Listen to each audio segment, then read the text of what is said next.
you kind of start to realize you're a libertarian when all of your Democratic friends think you're a Republican and all your Republican friends think you're a Democrat. Welcome to the Lions of Liberty podcast. Here is your host, your guide, your shining beacon of liberty, Marc Clair. Welcome, my Liberty Lions, to another edition of Lions of Liberty, your home, as always, for great conversations about the ideas of liberty. And we're doing it again today here in today's episode, the 267th episode of this program. That means you can find today's show notes featuring links to everything we discuss over at lionsofliberty.com/267. And I know many of you out there are facing major healthcare decisions, especially right now with the open enrollment period for 2017 having just begun. I want to encourage you to check out today's sponsors, Health Excellence Select. They have set up the ultimate free market, affordable alternative to Obamacare that you absolutely must check out. Learn more at lionsofliberty.com/health. My guest today is the author of a new novel entitled Blood Republic, a fictional thriller about two-party corruption breaking the country into a second civil war. He's also a writer for the Libertarian Republic. I am pleased to welcome in Mr. Jim Duncan. Jim, are you ready to roar? Absolutely. All right. I had actually, just to let you know, I'd practiced a lion roar earlier, and it was not working. So you shouldn't have said that, because now I got to make you do it anyway. No. Maybe if I come back on the show at some point, I'll practice. All right. Sounded sort of like a sick house cat. That's how I'm picturing it. I'm sure how I'm going to imagine it can't be. It's probably a lot worse than it really was, but we'll give you a pass for now. Yeah, that was pretty close. Because the visual of you in front of the mirror doing this for hours is pretty compelling on its own. I'm not going to lie. Yeah, you start to question yourself once you practice a lion roar for too long. Very well. So, Jim, we'll get into your book in a minute. I have read it. It is an engaging kind of fictional thriller, I would say. And I think people that are like me, that are sort of political nerds, people that have been down many a YouTube rabbit hole about politics in their day are going to find a lot of things in this book that they really find interesting. But first, I want to figure out a little bit more about yourself and how you first got into politics. So when did you first take interest in politics, and how have your political views been shaped over the years?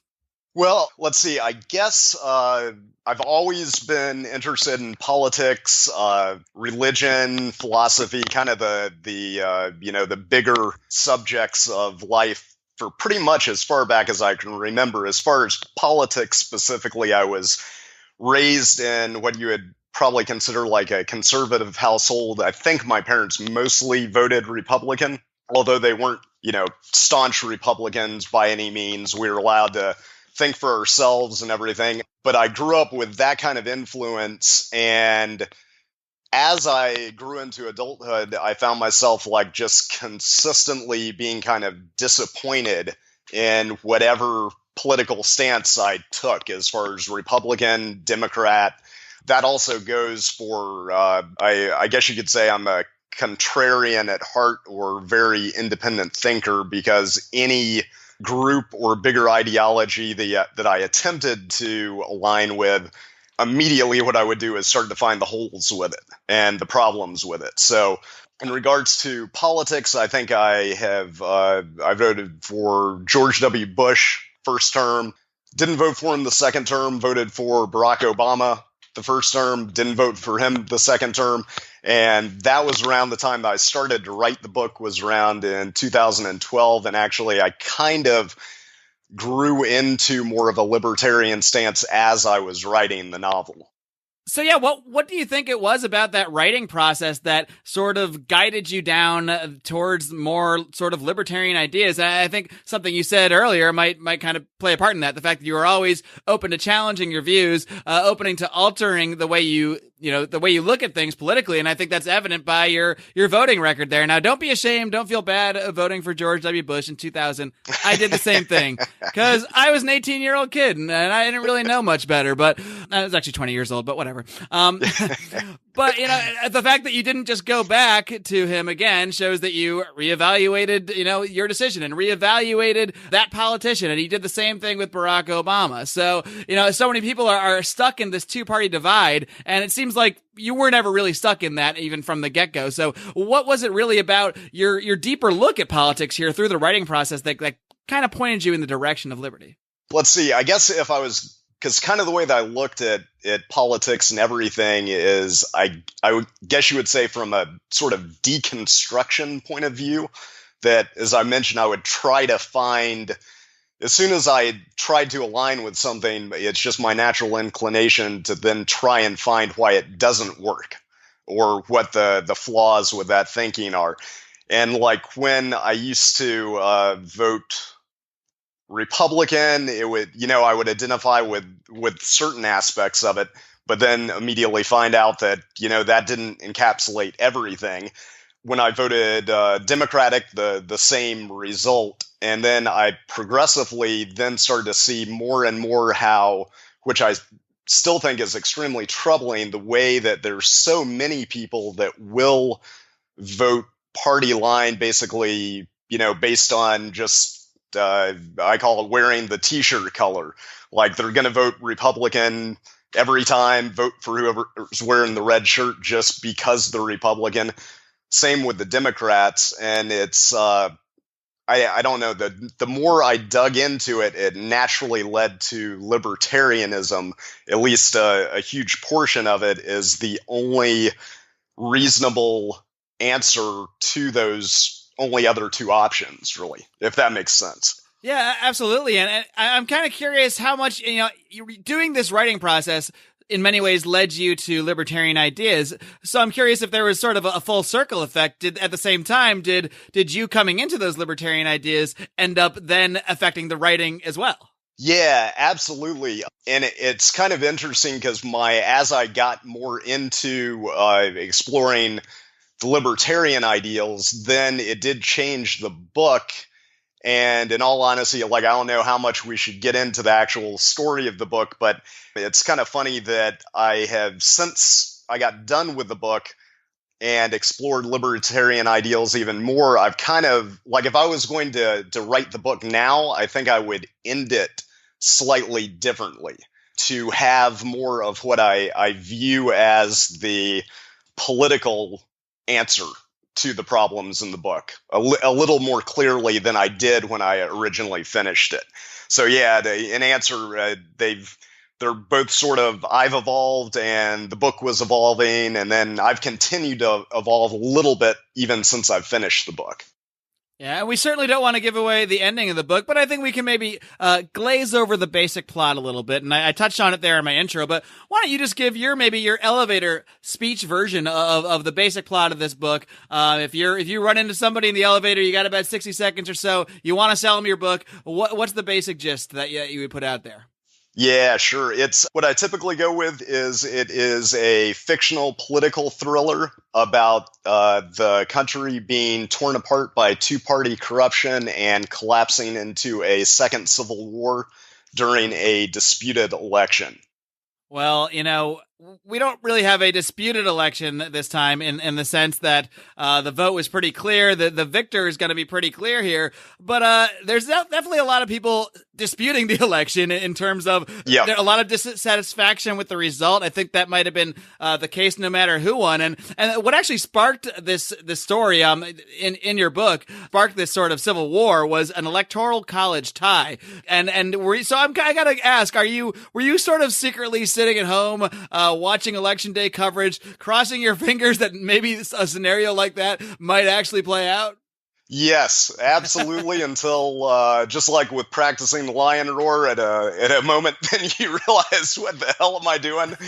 And I definitely was caught myself rooting for chaos at the election for a little bit, and I was like thinking, my God, that just must make me the worst person on the planet. Well, not to say you're rooting for a bloody civil war, but it would be interesting if a few elements of your book actually did come to pass. But I think in many ways they have, especially with the knowledge that you wrote this you started writing it anyway back in 2012, and even though we're not experiencing a actual civil war right now, in many ways we are. Ideologically, through the media, in the streets, there is sort of a battle of ideas, and I don't even know if it's ideas. It's more like people that just have different cemented beliefs screaming at each other. I wish it was more of a philosophical debate we were in right now. But some of the characters that you painted, and we can kind of touch on them a little bit, they do sort of resemble some people that kind of did actually crop up in this election. And we'll start with this guy Hampton, the guy on the Republican side of this thing. What politician would you most closely compare him to that we saw in this last election cycle here?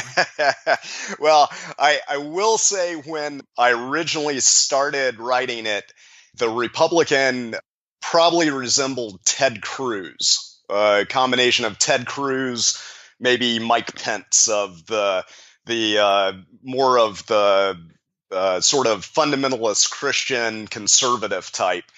And that was a character that then I did sort of tweak a little bit to be more like actually Donald Trump. So he's sort of a combination of Donald Trump and Ted Cruz. So is it kind of like he's kind of like has that religious right flavor of Ted Cruz, and maybe sort of combining that with the kind of the populism of Donald Trump? Yep, exactly. When I started writing it in 2012, that's actually what I saw as being, I was a little bit taken off guard by sort of the populist, nationalistic thing that's driven the Trump campaign. I was kind of thinking that if the divide split further in the country, that it was going to be sort of a progressive versus fundamentalist Christian split for the most part. So I didn't get it exactly right, but yeah, I think some of those elements are in there still. Now, what about on the flip side? Because the Democrat here is this woman by the name of Annie Daniels, and she definitely is not I definitely wouldn't compare her to Hillary Clinton, the person who just ran. She's definitely more of a sort of a kind of, in many ways, out there kind of progressive, but definitely sort of a younger, more hipper character, someone who unlike Hillary Clinton, it was really able to inspire her base in this book, and I think that's kind of what led to the eventual civil war here in your story, is that you have two sides with two characters that really are inspiring their base to the point that when things tend to start to break down a little bit, well, they really break down. But was there anyone you had in mind that you based that Annie Daniels character, or even maybe some of her political positions on? Not really. That one was kind of just completely organically. I did want her to be kind of as far left and in every way, as well as I was trying to encapsulate both the political and the spiritual aspect of that divide between the far right and the far left. So she was basically created not to mimic anyone, but to be her own entity. But there was definitely a quality of sex appeal that I was kind of, since we had the old white guy, it definitely, I thought, made for better reading, better storytelling if we could have an attractive, powerful female as the counterpoint. Yeah, there's no doubt about it. I mean, and I think maybe if the Democrats, not that I believe with a lot of the stuff that she's putting out here in this fictional campaign, but if the Democrats actually put up someone that was more like this Annie Daniels character than, say, a Hillary Clinton, who is basically indistinguishable from a regular, kind of almost a conservative Republican, they might have had a little more success. It's like if you can imagine if Bernie Sanders was 30 years younger, female, and hot. if you care to try to imagine that. Now that is a tough image to conjure, but Jim, what has the response been to this book so far? Obviously, I'm sure your entire family and the people in your circle aren't necessarily libertarians here. I'm sure you probably know people from all sides of the political spectrum. So what has the initial response to this book been? Yeah, it's been mostly good. There's definitely, I would say, the people that are firmly in those camps of either firm Republicans or firm Democrats definitely seem to have problems with it, and it's kind of funny. I think I've spoken to other libertarians that you kind of start to realize you're a libertarian when all of your Democratic friends think you're a Republican and all your Republican friends think you're a Democrat. And so it's kind of interesting when people read the book. The people who don't like it tend to fixate on. I try to be purposely very objective, and that kind of reflects the way I think about the two political sides there. But when people read it and they object to it, they will pull out the parts that go against their own ideology. So a Democrat reading it seems to be offended by different things than a Republican reading it, which to me means that there's some truth in there then. Right. I mean, that sounds really similar to just the response you get today in political dialogue of any kind. You know, if you say something against Hillary Clinton, you might be bombarded with 10 articles about why Donald Trump's bad. And you're like, wait a minute, that's not anything about what I was talking about. I'm criticizing Hillary Clinton for a very specific reason, and I'm not a Donald Trump supporter. But so many people are still stuck in that divide where if they feel that their quote-unquote side is attacked, well, then they have to go lash out against what they perceive as the other side, which in many ways does kind of sum up your book and how this conflict really does brew to the surface. Yeah, and that is really the heart of what I was trying to get at, and what I personally think is, and I'm sure most of your listeners believe as well, is that it's almost that reflexive kind of tribal team thinking that goes on between Republicans and Democrats that is so much of the problem right now, because it's not that like as a libertarian or any independent thinker, if you've got you'll give anyone the ability to formulate their opinions, and they can have different opinions than you. It's not about having the correct ideology, but there's so many people that just only vote Democrat because someone's a Democrat without actually thinking about it, or they only vote Republican because they're a Republican without thinking about it, and they just then retroactively kind of justify why they voted that way. So that is the theme in the book, is like that is what causes the split. And I don't know in real life, unfortunately, I don't know what the answer is to hopefully avoid things getting worse in that area. Jim, one area that has gotten considerably worse in this country for many people is healthcare and health insurance. And on that subject, I need to take a quick minute out to tell our listeners about today's great sponsors, Health Excellence Select. And guys, I have purchased my own health insurance for the last decade, and I saw firsthand how prices just skyrocketed after the implementation of Obamacare. Suddenly, I found myself with huge premiums, huge deductibles, and being told that I have to buy this specific insurance or I'm going to get fined. I realized right away that this was a scam and that I needed to seek an alternative. And I found that alternative in the concept of health sharing. This is an amazing legal alternative to Obamacare that allows people to share medical expenses with people of similar values. For most people, health sharing is a much more affordable option, and it's a lot less taxing on your soul than that corporatist Obamacare health insurance. And our friends at Health Excellence Select have put together the ultimate package to help you manage your health care. You can learn more by heading over to lionsofliberty.com/health or giving my rep, Jeff Cantor, a call. He can be reached directly at 440-283-6849. Be sure to tell him Lions of Liberty sent you. I gotta ask, Jim. So, I mean, obviously, we didn't. This election has not resulted in a bloody civil war, thankfully, just yet. But so far, you're right. But do you think that this scenario that does play out in your book, how realistic do you think it is? Because I think there is so much realism in this book, and then when the Civil War actually starts to break out, it doesn't feel that far-fetched to me. You know, when you just hear the story in the surface, we can never have a civil war here. But the way you actually play it out, you say, oh, well, I could see that happening. Oh, I could see that happening. And then suddenly you think, I could see all this happening, actually. So how realistic, hopefully not here in 2016, but do you think this is something that you could actually see if this divide, I can't even call it a philosophical divide, but if this political divide continues to kind of move along in the way it has been? Well, I certainly not that we're rooting for it. Yeah, we're not rooting for it, definitely. I don't think so, because like even in the book, part of the plot is kind of the way that everything happens at exactly the wrong time to kind of push the country over the edge, which makes for better drama. But at the same time, you've got to hope that there are enough reasonable and independent thinking people that it would never get that far. There are a lot of things, though, that legitimately greatly concern me, that I have written some articles for at the Libertarian Republic, which I'm sure you would agree with. Like, this is part of the libertarian aspect of it, is that there's never been, to me, it seems like, a greater potential threat going forward to civil liberties and individual freedom.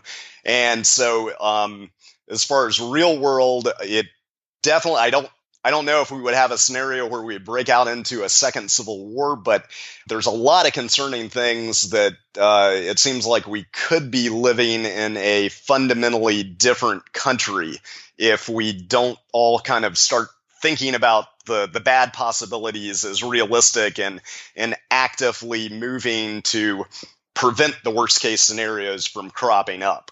And specifically, I'm thinking about, like, the NSA, and like technology is just, we've never been at a point, I think, where we are in as grave of potential threat of having our freedoms encroached upon. Jim, I really got the sense reading this book that you wrote it specifically, as I kind of alluded to before, for political junkies, political nerds, because you put in so many nuggets in there that I think a lot of people that don't really get too deep into politics and into maybe YouTube rabbit holes and crazy documentaries might not pick up, but people like me do, because you even sprinkle in stuff like Alex Jonesy stuff about lizard people and things like that. Not that that's it's not part of the plot of the book, but you sprinkle some stuff in there. So did you kind of do that on purpose? Did you purposely kind of stick some Easter eggs in there for the real political total nerds out there? Yeah, and it'll I'll see if I can explain this clearly or correctly. Yeah, I don't want people to think that your book is about lizard people, because it certainly is not. But there definitely is one character that completely buys into that. That right. Is sort of on the realm of paranoid schizophrenic, and completely buys into the Illuminati lizard alien theories out there. And more than the book being about like one specific character, the book is kind of supposed to be a tapestry of modern America. And it's supposed to be about all of the kind of unique, segmented, fractured ways of thinking that we've got currently in this divided America. And is, like I mentioned before, it's like, what if the exact wrong events all hit at exactly the wrong time, and you've essentially got all these fundamentally different points of view that are all colliding. And so at the heart of that, the biggest ones are the red versus blue.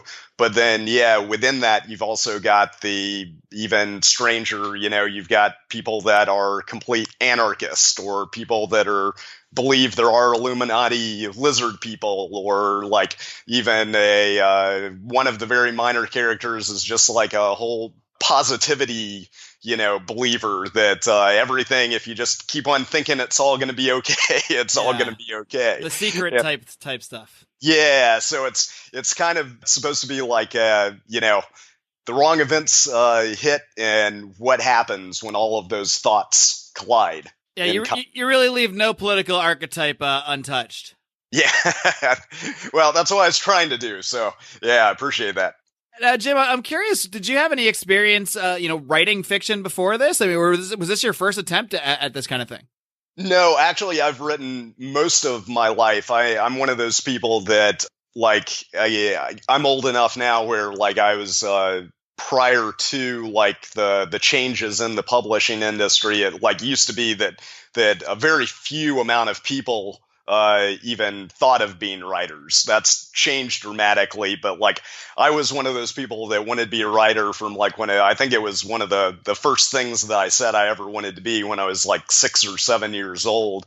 And so have studied it on and off throughout my young and adult life, and had always had this as a goal and an overarching kind of path I wanted to take. And I've had some short fiction published prior to this, but this is the first full-length novel. Yeah, and I think fiction can be used in so many positive ways to get, not even necessarily to portray a specific political belief, but to really get people thinking about politics and philosophy. I mean, looking back, I don't think I even fully realized it at the time, but I was a big fan as a teenager of the writing of Robert Heinlein and Isaac Asimov and science fiction writers like that. And that was before I really took interest in politics. But when I look back, I can see how much a lot of the beliefs put forward kind of within that fiction, those fictional universes, really did influence my overall thinking, and maybe unbeknownst to me actually did end up influencing my political beliefs. So is that kind of part of the idea behind your own fiction writing? Not necessarily portraying a specific belief, but really getting people to think about them. Yeah, I think the way I've tried to convey that exact kind of thinking before is that I think that writing should definitely cause you to ask questions, although you've got to be, as the writer, very cautious on trying to provide the answers, because you can easily fall into your own hubris of thinking you've got the answer when life is much bigger than you or anyone else can actually figure out. And so you don't want to, like, if you go too far trying to provide the answers, then you're running into the chance of like just writing propaganda, right, or something that is completely slanted and untrue.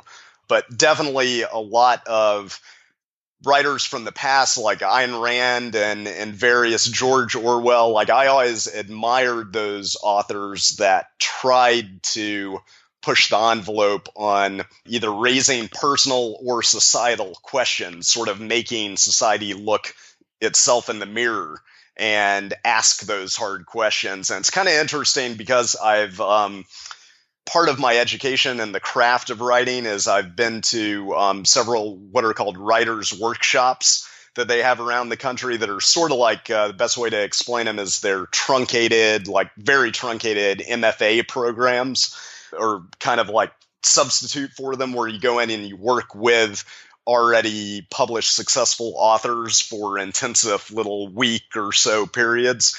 And one thing that jumped out at me, and I don't know if this is just, maybe this is part of my contrarian streak again, not wanting to be part of groups, but as soon as I was in any of these writers' workshops, it always struck me that they almost, there's kind of a modern writing philosophy now that you don't even want to get involved with any of these bigger societal questions. Like they really kind of try to push you just writing what's called genre or like character-based fiction.